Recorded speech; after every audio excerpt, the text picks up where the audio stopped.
I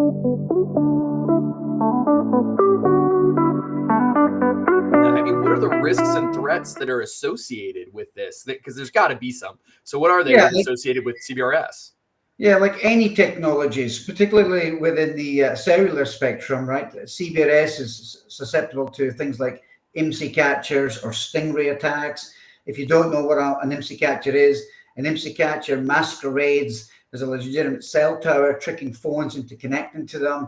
This allows for attackers to intercept calls, texts, and data, as well as track the location of the mobile devices. So CBRS, Nathan, is vulnerable to man-in-the-middle attacks as well. This is where attackers can, again, intercept and alter the communications between a mobile device and a cellular network, now becoming very common as IoT deployments are now using CBRS as a preferred network over traditional Wi-Fi. This can be done by creating a rogue base station or exploiting vulnerabilities in the signaling protocol. So CBRS can also be used or be a victim of denial of service attacks. These attacks can target specific individual users or entire networks, overloading them with traffic to degrade or disrupt service.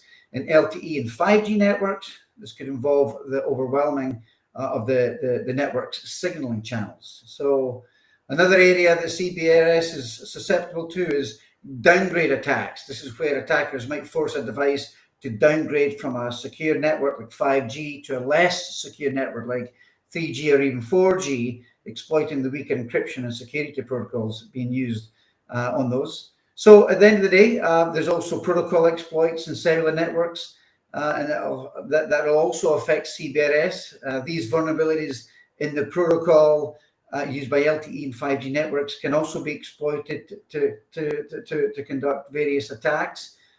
Including location tracking, eavesdropping, or interrupting the services. They're called protocol attacks.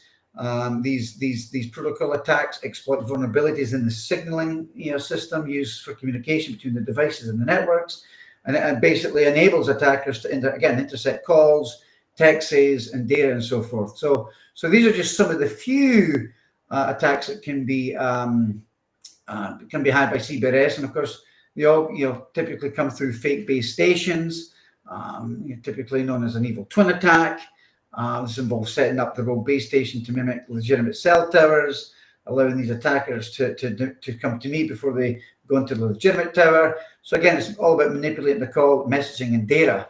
So in summary, right, exploiting vulnerabilities in the CBRS cellular network just allows attackers to access and manipulate the data.